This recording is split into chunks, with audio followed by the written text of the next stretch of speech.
उसके अंदर पूरा चार्ट दिया था और उस चार्ट के अंदर मैंने ये बताया था कि आपको हिंदी लिख के बताया था मैंने, यहाँ तातीते आता है, यहाँ पर आपका ये प्रेजेंट सिंपल है, present continuous, present perfect, present perfect continuous है।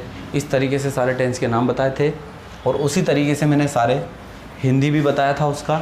लेकिन मैं आज आपको एक नया एक ट्रिक दे रहा हूँ जिसके अंदर आप देखेंगे कि ये प्रेजेंट सिंपल है, पास्ट सिंपल है और ये फ्यूचर है। इसी तरीके से आपको यहाँ पर V1 वर्ब की फर्स्ट फॉर्म को यूज़ करना है और V5 को यूज़ करना है। V1, V2, V3, V4, V5 ये वर्ब की सारी फॉर्म है, 5 फॉर्म होती है। इन पाँचों को यूज़ कहाँ करते हैं? आपको प्रेजेंट सिंपल टेंस के अंदर वर्ब की फर्स्ट फॉर्म और वर्ब की फिफ्थ फॉर्म को यूज़ करना है। इसके बाद में आपको यदि पास्ट सिंपल में जाएंगे तो आपको वर्ब की सेकेंड फॉर्म को यूज़ करना है। यदि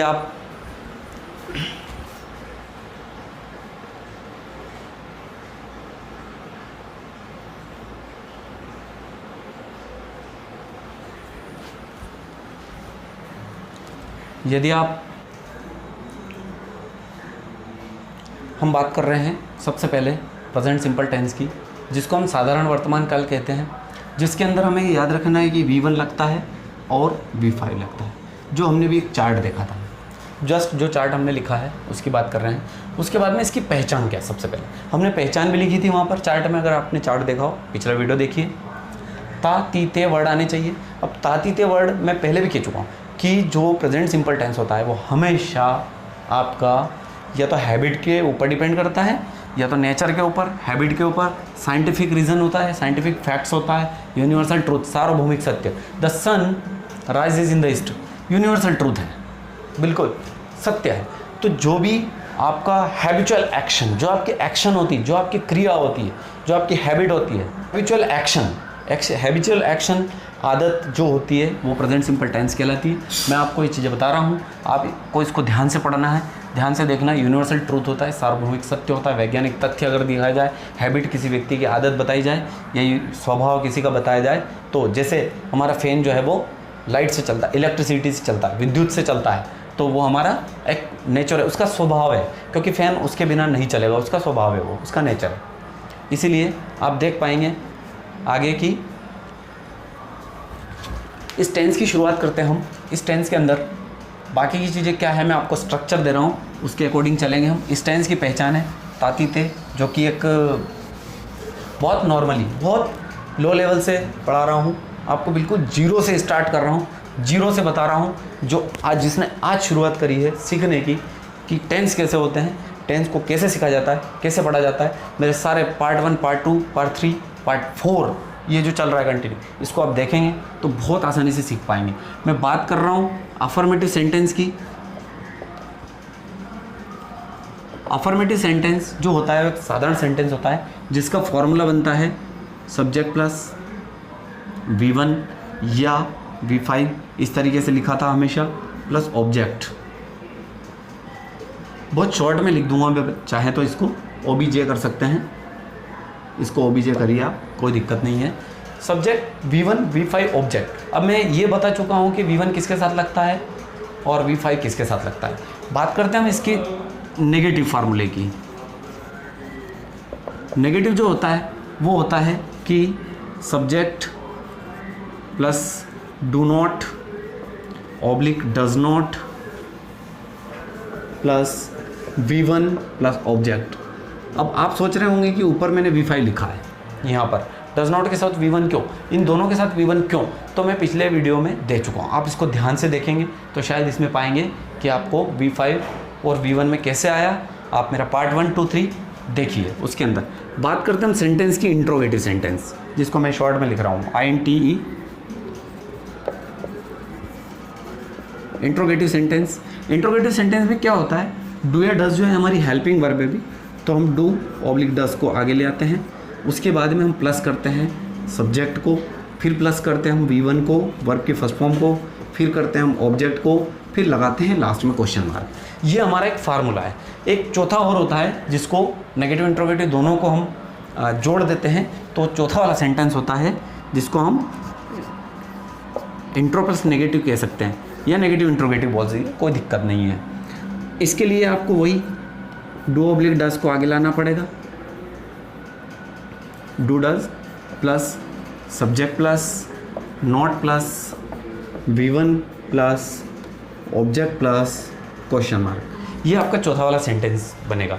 इस तरीके से मैं बात कर रहा था, मैं एक बार स्ट्रक्चर को समझा देता हूँ। आप स्ट्रक्चर को बिल्कुल लाइटली ना लें, क्योंकि पूरा टेंस जो डिपेंड करेगा वो पूरा स्ट्रक्चर पे करेगा। आपने अगर फार्मूले ध्यान से समझ लिए, सीख लीजिए, इनको अगर सीख लिया तो कोई दिक्कत नहीं आएगी। मैं एक एग्जांपल देता हूँ कि हमें सीखना और याद किए और सीखने में क्या डिफरेंस है, वो समझने की कोशिश करेंगे। एक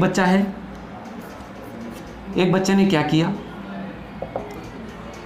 इसने साइकिल चलाना शुरू कर दिया।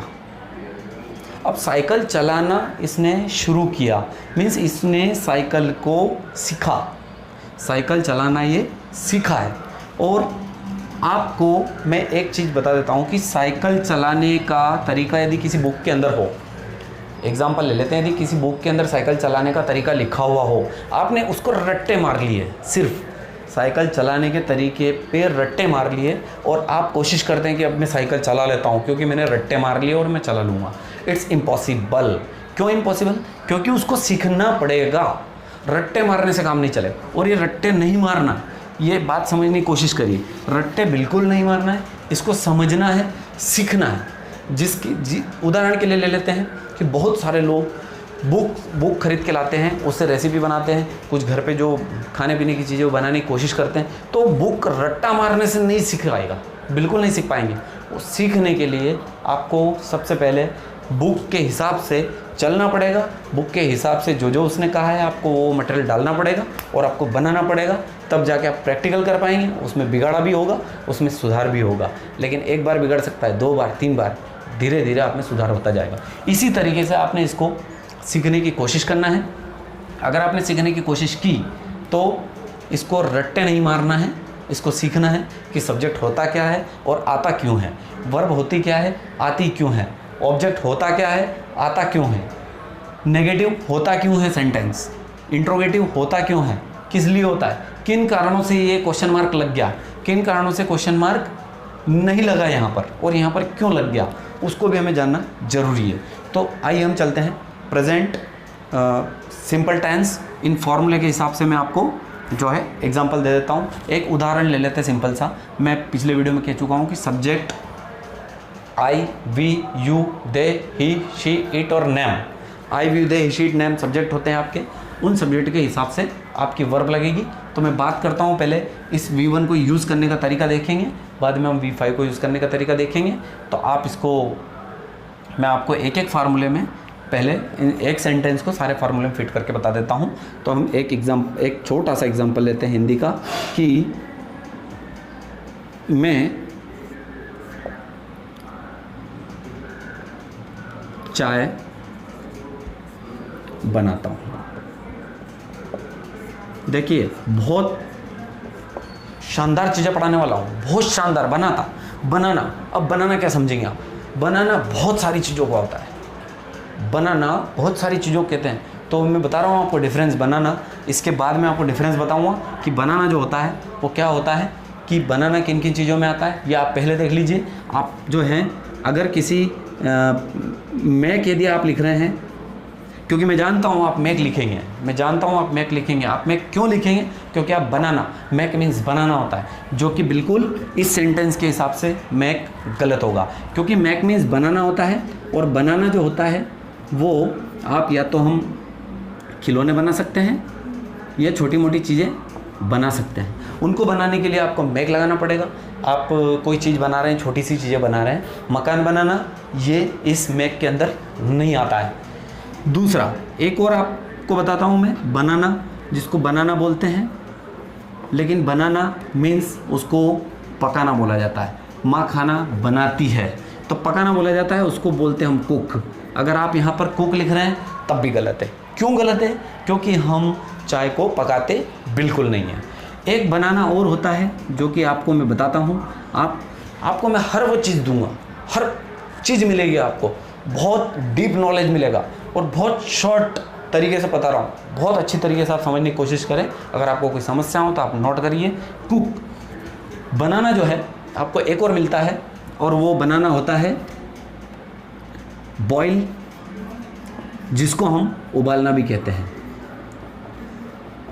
तो हमने अभी चाय को क्या किया, हमने चाय को क्या किया, हमने चाय को बॉईल किया है, ना कि हमने मैक किया, ना हमने कुक किया। एक बनाना और बता रहा हूँ जो हमेशा आप अपनी कॉपी में लिख कर रखिए कि इन बनाने का अर्थ क्या है, कि बनाना क्यों बोलते हैं इनको। यहाँ पर होता है बिल्ड। बिल्ड मीन्स बनाना होता है, निर्माण करना, किसी का निर्माण करना, जिसको बिल्ड। यदि कोई व्यक्ति अपना बिजनेस बिल्ड कर रहा है तो बिल्ड होगा, क्योंकि उसका निर्माण कर रहा है, उसका इंफ्रास्ट्रक्चर तैयार कर रहा है। यदि कोई व्यक्ति मकान बना रहा है तो बिल्ड होगा। यदि कोई व्यक्ति रोड बना रहा है, कोई ठेकेदार यदि रोड बना रहा है तो बिल्ड होगा।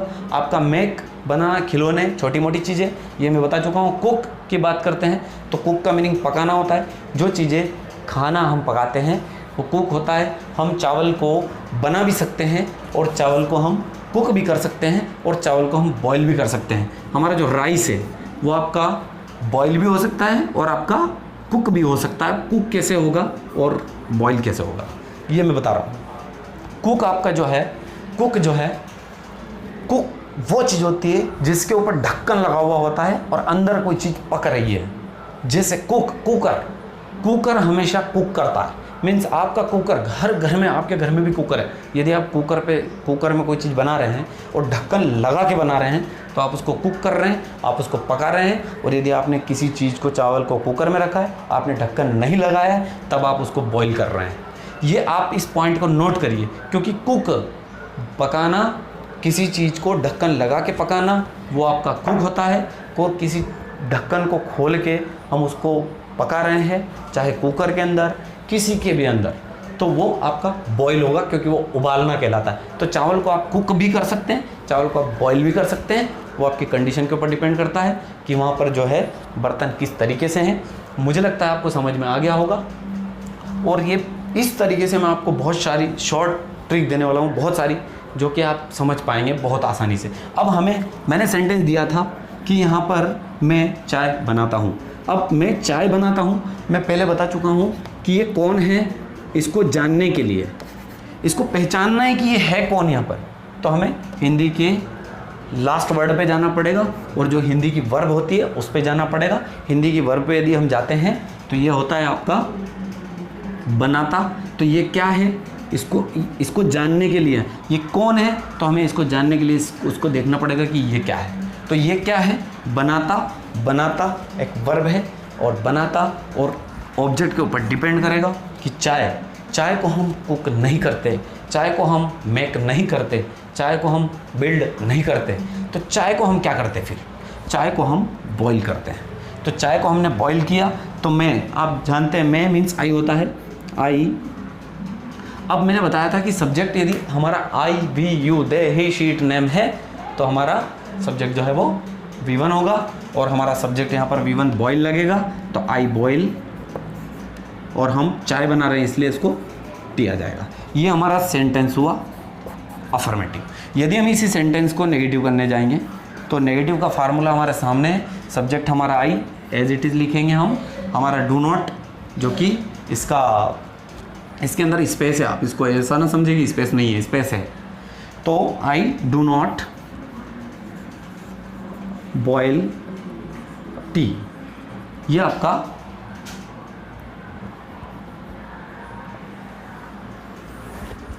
आपका जो है नेगेटिव सेंटेंस हो गया। मैं आपको इंट्रोगेटिव सेंटेंस दे रहा हूँ इसका, कि इंट्रोगेटिव सेंटेंस के लिए हमें डू या डज हमें सेंटेंस के अंदर मिलता है। यहाँ पर डू मिला हुआ है, हमने डू लिखा। अब आप सोच रहे होंगे कि मैंने यहाँ पर डी कैपिटल क्यों नहीं लिखा, यहाँ पर डी कैपिटल क्यों लिखा, क्योंकि किसी भी सेंटेंस की शुरुआत जब हम करते हैं तो कैपिटल लेटर से शुरुआत करते हैं। तो डू आई बॉयल टी, और हमने क्वेश्चन मार्क लगाया। क्यों लगाया, क्योंकि हमने देखिए डू हमारे फार्मूले से है, डू हमने निकाला है, सब्जेक्ट हमारा आई है। इसके अंदर देखिए आप, बॉयल जो है वो वर्ब की फर्स्ट फॉर्म है, और बॉयल की बॉयल ही आएगी। और टी हमारा जो है वो ऑब्जेक्ट है, और ऑब्जेक्ट के बाद do subject V1 object question mark. आप ये देख सकते हैं क्वेश्चन मार्क लगाया हुआ है। हमने इंट्रोगेटिव सेंटेंस कर लिया है, हम इसको करेंगे इंट्रोगेटिव नेगेटिव सेंटेंस को। इंट्रोगेटिव नेगेटिव सेंटेंस करने के लिए हमें यहाँ जाना पड़ेगा, इस फार्मूले में जाना पड़ेगा कि हमें क्या करना है। सेंटेंस में से सबसे पहले डू निकालना है, क्योंकि डू है तो डू निकालेंगे। सब्जेक्ट हमारा आई, डू आई, फिर नॉट लगाना पड़ेगा, डू आई नॉट। वर्ब की फर्स्ट फॉर्म हमें बॉयल दी हुई है तो बॉयल लिखेंगे, और ऑब्जेक्ट हमारा टी है, ऑलरेडी हमारा ऑब्जेक्ट जो है टी है। इसके बाद में हमें इसके टी के बाद में हमें क्या करना क्या है कि क्वेश्चन मार्क बचा है वो हमने लगाया। इस तरीके से मैंने आपको अभी एक सेंटेंस दिया है, इस एक सेंटेंस को आप कॉपी में नोट करिए। आपको बिल्कुल दिख रहा है क्लियर। मैंने आपको ये डिफरेंस बताया है, मैंने आपको यहाँ पर दिया है। मैं आपको अगले वीडियो में और इस तरीके से सेंटेंस, सिंपल प्रेजेंट टेंस को पूरी तरीके से सारे सब्जेक्ट, अभी मैंने एक सब्जेक्ट बताया है आई वाला, मीन्स आई वी यू दे। मैं अगले वीडियो में आपको वो वाले पूरे सारे जितने भी सब्जेक्ट होते हैं सारे सब्जेक्ट के वीडियो बना के दे रहा हूँ, सारे सब्जेक्ट के जो है सेंटेंस बना के दे रहा हूँ। तो आपको इस चैनल को करना क्या है, सब्सक्राइब करना है, बेल आइकन को दबाना है, ताकि आप यदि बेल आइकन को दबाएंगे तो उससे क्या है कि मेरे हर आने वाला वीडियो, जैसे ही वीडियो आएगा आपको सबसे पहले मिलेगा, और आप सबसे पहले व्यक्ति होंगे, फर्स्ट पर्सन होंगे जिनको मेरा वीडियो मिलेगा। और लाइक करिए। Best of luck.